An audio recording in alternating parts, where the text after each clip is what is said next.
Good morning, everyone. Thanks for joining me in this video. Today is Friday, the 11th day of July, 2025. Nigerian policemen told me they had no bullets. Benue Massacre survivor recounts horror as herdsmen butchered villagers. Nigerian policemen told me they had no bullets. Benue Massacre survivor recounts horror as herdsmen butchered villagers. One of the disturbing situations in Benue currently is not because Benue people are being attacked. The agony of Benue people is not only that they are terrorists who are coming to attack them. This is not their only agony. Their pain is that the military, the air force, the policemen, most of the time have shown that they are not ready to help the matter out. It started from last 2 months, not the ones that happened before. From last 2 months, you listen to the governor of Benue State, Father Hyacinth, saying that they were able to discover that most people in the Senate and House of Rep are the ones who are giving ammunitions, empowerment to the terrorists who are killing them in Benue State. After the statement he made, a local government chairman came crying in anguish. He said an attack happened in a proximity to military base. And he was like, what is the reason why the military were unable to go after these people and tackle them? This is just close to the military barrack. And he told us that the military told him that they don't have the mandate from Abuja to fight those bandits, terrorists who are killing them. This is the major agony of the Benue people. That the people they thought that could help them, help their vigilantes, are against them. It's an irony. Now, recently, more than 200 people were killed in Benue. And after that, yesterday I reported a news about day before yesterday's attack in the same Yerwata, in the same place. Now, the people who survived the massacre recently have come out to narrate their ordeal. And they are saying that Nigerian policemen, not one person, Nigerian policemen said, and I quote, that they don't have bullets to fight the terrorists who are killing them. Now, one would imagine that this is a cock and bull story, or this is just, a story that they want to use to blackmail the policemen. No. Actually, the policemen lack modern ammunition, they lack bullets, they lack all those things to defend their people. And this is deliberate.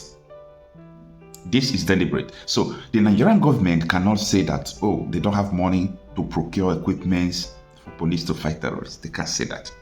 All the whole policemen that are guiding, all these filthy rich men, politicians, their girlfriends, side chicks, and their wives, including their children, they have runs and runs of bullets with them.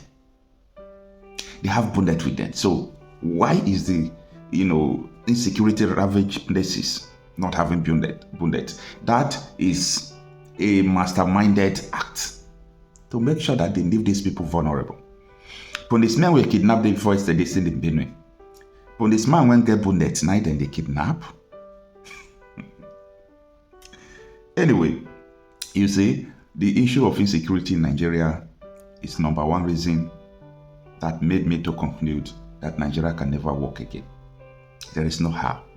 Because there is another motive why people sponsor insecurity, why people make sure that they don't even allow police to act, why people make sure that no matter what is going on, the people must be coming in from Sahel areas.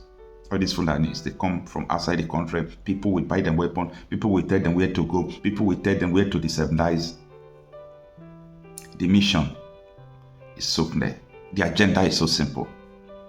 The spokesperson to Buhari, Adeshina, told us that if you don't want to give out your land to these people, get ready to die. That was what Buhari spokesperson said on AIT. And you can see it all the places. Now, let's read this article to understand what transpired. A survivor of the Yelwata massacre in Benue State has made a chilling revelation that police officers admitted they were out of ammunition and unable to defend fleeing villagers.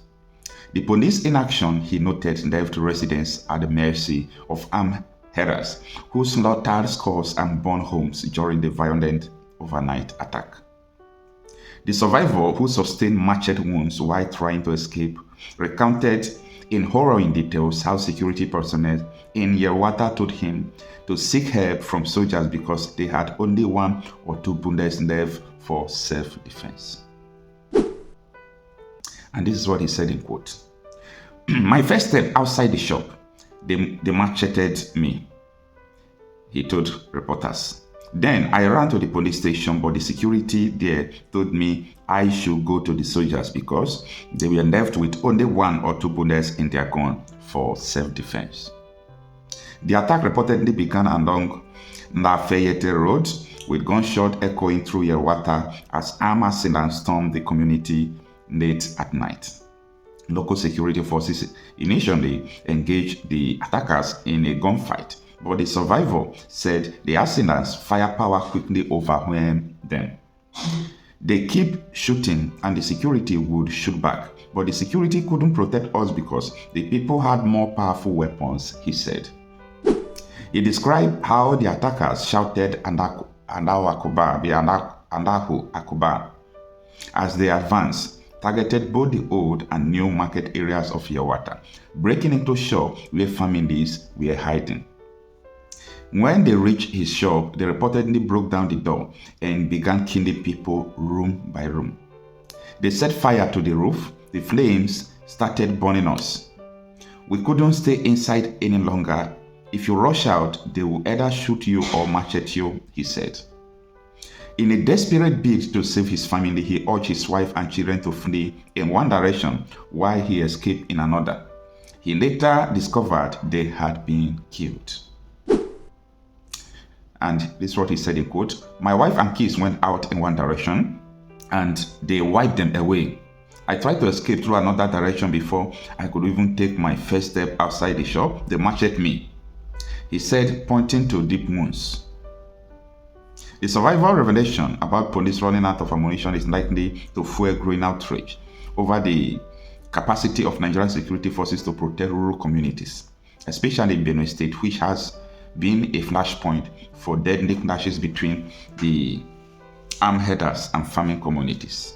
And this last statement, of which I disagree with it, that the conflict is all about the herders and the farmers. The conflict in Benue has nothing to do with the herders and farmers. The conflict in Benue has to do with people who are invading. It's an invasion. You can't come into my community and kill me, take my land, rename the community. You said it has something to do with herders and farmers. So from all across the country, from the north to south, east to west. So is it this herders and farmers clashes? Absolutely no. This is a narrative that they sold to BBC, they sold to CNN, Al Jazeera. But with what is unfolding, many news media, thank God, in America are now reporting the fact. And it's only the truth, nothing but the truth, that can enable people to understand what is going on. A lot of things has been covered. Media houses, I believe, had been paid before not to, go to the root causes of all these things. It's all about ethnic cleansing. It's all about people's land, taking over their land, expanding it and taking over the nation. It's nothing more than that. The sole agenda of these people is just to take over Nigeria. They have said it countless times that Nigeria belongs to them, that Nigeria is their territory. So I am not surprised to seeing all these things going on. Anyway, what do I know, self? Thank you for having time to listen to this video. I am Okocha Happy myself.